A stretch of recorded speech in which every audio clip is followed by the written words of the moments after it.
ሰላም አለይኩም ወራህመቱላሂ ወበረካቱ። ውድና የተከበራችሁ የነጃሽ ቲቪ ተከታታዮቻችን እንዴት ናችሁ? ሳምንታዊ የነጃሽ ቢዝነስ ፕሮግራማችን ተጀምሯል። በዛሬው የነጃሽ ቢዝነስ ፕሮግራማችን አጫጭርና ወቅታዊ የቢዝነስ መረጃዎችን አደርሳችኋለን። ከዛም ባለፈ በጉብኝት ሰዓታችን እንግዲህ ወደ ዋዋ ኮፊ ጎራ ብለናል። በጉብኝት ሰዓታችን ዋዋ ኮፊ ጋር ያደረግነውን ቆይታ የምናስቃኛችሁ ነው የሚሆነው። እስከ ፕሮግራማችን ፍጻሜ ድረስ አብራችሁን ትቆዩ ዘንድ የሚጋብዛችሁ እኔ ዙበይዳ ሀሰን ነኝ። አብራችሁን ቆዩ።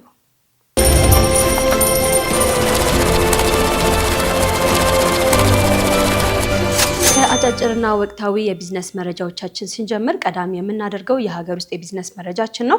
የመንግስት የልማት ድርጅቶች 48.8 ቢሊዮን ዶላር የውጭ ምንዛሬ ማስገኘታቸው ተነግሯል። በመንግስት የልማት ድርጅቶች ስር የሚገኙ ተቋማት ባለፉት 4 ዓመታት ውስጥ 48.8 ቢሊዮን ዶላር የውጭ ምንዛሬ ማስገኘታቸውን የኢትዮጵያ ኢንቨስትመንት ሆልዲንግስ ነው ያስታወቀው። ይህም እንግዲህ ከፍተኛ የውጭ ምንዛሬ ግኝት የተመዘገበው በዋነኝነት እንደ ኢትዮጵያ አየር መንገድ፣ የኢትዮጵያ ንግድ ባንክ፣ ኢትዮ ቴሌኮም እና የባህር ትራንስፖርት ሎጂስቲክ አገልግሎቶች ግዙፍ ተቋማት አማካኝነት መሆኑም ተገልጿል። የኢትዮጵያ ኢንቨስትመንት ሆልዲንግ ዋና ስራ አስፈጻሚ የሆኑት አቶ ብሩክ ታዬ በዚህ ዓመት ውስጥ የልማት ድርጅቶቹ አጠቃላይ ገቢ 6.1 ትሪሊዮን ብር መድረሱንም ተናግረዋል።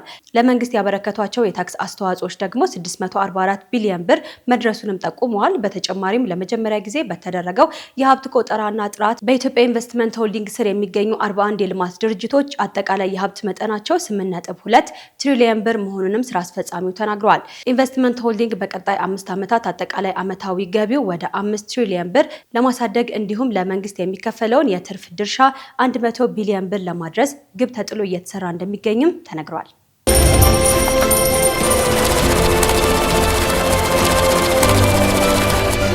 አጫጭርና ወቅታዊ የቢዝነስ መረጃዎቻችንን ያደረስናችሁ እንገኛለን። ተመልካቾቻችን ቀዳሚ ካደረግነው ከውጭ ሀገር መረጃችን ስንጀምር ዱባይ የረመዳን ገበያን ለመክፈት ዝግጅቷን ማጠናቀቋ ተሰምቷል።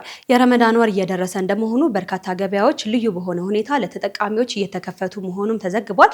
በዱባይ የሚከፈተውና ለአንድ ወር የሚቆየው የጎዳና ላይ ገበያ ለረመዳን አስፈላጊ የሆኑ ነገሮችን እንደ ሙክሃውር፣ ቴምር፣ ቅመማ ቅመሞችና ሽቶዎች እንዲሁም ደግሞ ሌሎች በሰፊው ይገኙበታልም ተብሏል። በዱባይ በዴራና አካባቢው የሚከፈተው ኤግዚቢሽን ለአንድ ወር የሚቆይ ሲሆን ከጧቱ 4 ሰዓት እስከ ምሽት 4 ሰዓት ድረስ ለተጠቃሚዎች ክፍት ሆኖ እንደሚቆይም ተነግሯል። ተናፋቂው የረመዳን ወር በመድረሱ በተለያዩ ሀገራት ታላላቅ የጎዳና ላይ ገበያዎች እንዲሁም ደግሞ ባዛሮች እየተከፈቱ ይገኛሉ። በሀገራችንም እንግዲህ ረመዳንን መሰረት አድርገው የተለያዩ ባዛርና ኤክስፖዎች እየተዘጋጁ መሆናቸውም ይታወቃል።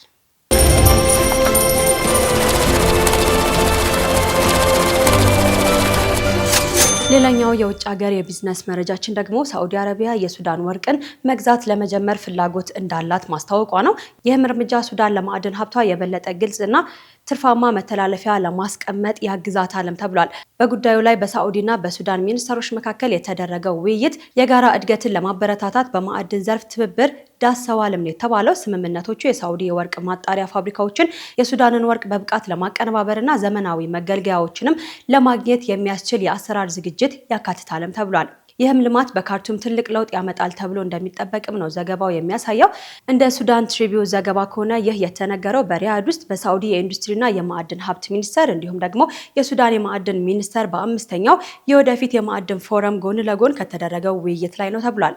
በፎረሙ ላይም ከ100 በላይ አገሮች ተሳትፎበታልም ተብሏል። የሱዳን የማዕድን ሀብት ኩባንያ ዋና ዳይሬክተር የሆኑት መሐመድ ታሂር ኦማን እና የሳዑዲ የወርቅ ማጣሪያ ኩባንያ ሊቀመንበር የሆኑት ሱሌይማን ቢን ሳሊ አልኦታኒምን ጨምሮ የሱዳን ልዑካን ቡድን ባደረጉት ቀጣይ ስብሰባ ላይ የማጣሪያ ፋብሪካ ወዲያውኑ ስራ ለማስጀመር ዝግጁ መሆናቸውን አረጋግጠዋል። የሱዳን መንግስታዊ የማዕድን ኩባንያ የሳዑዲ ማጣሪያ ፋብሪካዎች የሱዳንን ወርቅ በብቃት ለማስተዳደርና የተቀናጀ ላቦራቶሪዎችን እንዲሁም ደግሞ የሎጂስቲክ ኔትወርክን እንደሚጠቀሙም ተናግረዋል። በጦርነት ውስጥ የምትገኘው ሱዳን ለረጅም ጊዜ ዱባይ የወርቅ ኤክስፖርት ዋና መዳረሻ ሆና መቆየቷም የሚታወቅ ነው።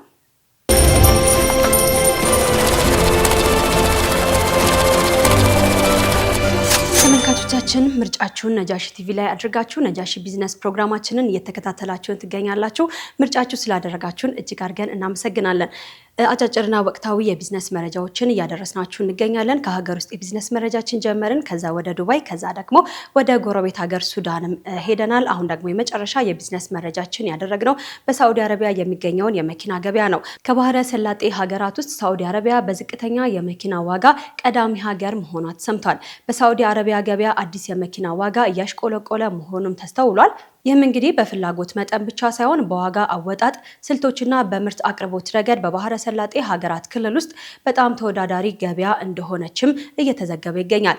ባለሙያዎች እንደሚናገሩት በሳዑዲ አረቢያ ውስጥ በርካታ የመኪና አከፋፋዮችና አስመጪዎች መኖራቸው ለተጠቃሚዎች ቅናሽና አማራጮችን በማቅረብ ዝቅተኛ የሆነ ዋጋ እንዲሆን ምክንያት ሆነዋልም ተብሏል። በተጨማሪም ወጣት የመኪና ሸማቾች የቻይና ብራንዶችን ምርጫቸው ማድረጋቸው ሌላኛው ምክንያት እንደሆነም ተነግሯል። በሳዑዲ አረቢያ በአንድ ዓመት ውስጥ 827,000 አዳዲስ ተሽከርካሪዎች ይሸጣሉም ነው የተባለው። ይህም ቁጥር በየዓመቱ በ13 በመቶ ጭማሪ ማሳየቱን የአልኢክቲሳዲያ የፋይናንስ ትንበያ ክፍል ዘግቦታልም ተብሏል። በሳዑዲ አረቢያ የተሽከርካሪ ገበያ ውስጥ በብዛት ቶዮታ፣ ሃንዳይ፣ ሆንዳ፣ ኪያ፣ ኒሳን፣ ፎርድ፣ ሱዙኪ፣ ቻንጋን፣ ጂሊ፣ ማዝዳ እና ኤምጂ ተመራጭ መሆናቸውም ነው የተነገረው። ቶዮታ በ28 በመቶ የገበያ ድርሻውን ሲይዝ ሃንዳይ ደግሞ በ16 በመቶ ተከታዩን ቦታ ይይዛል። የተቀሩት የመኪና ብራንዶች እያንዳንዳቸው በ7 በመቶ የገበያ ድርሻቸውን ይይዛሉ ብሏል የአረብ ኒውስ ዘገባ።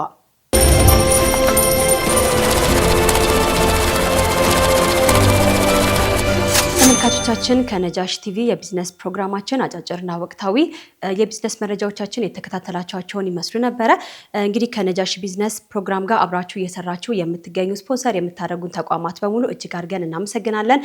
ሌሎችም እንግዲህ ከነጃሽ ቢዝነስ ጋር አብራችሁ መስራት የምትፈልጉ ስፖንሰር ማድረግ የምትፈልጉ እንዲሁም ደግሞ በጉብኝት ሰዓታችን መተን እንድንጎበኝላችሁ የምትፈልጉ ተቋማት በሙሉ ከስር ባለው ስልክ ቁጥር ደውላችሁ ብታሳውቁን ደስ ብሎን እንቀበላቸዋለን። ቀጣዩ የነጃሽ ቢዝነስ መሰናዷችን ደግሞ የጉብኝት ሰዓታችን ነው። በዛሬው የጉብኝት ሰዓታችን ወደ ዋዋ ኮፊ ጎራ ብለናል። ዋዋ ኮፊ እንግዲህ ከሰሞኑ አዲስ ቅርንጫፉን በቤተል ላይ ከፍቷል። ዋዋ ኮፊ ምን ይመስላል፣ ምን አዳዲስ ሰርቪሶች አሉት የሚለውን ደግሞ በዛሬው የጉብኝት ሰዓታችን የምናስቃኛችሁ ነው የሚሆነው። እሱን ተከታትለን እንመለስ።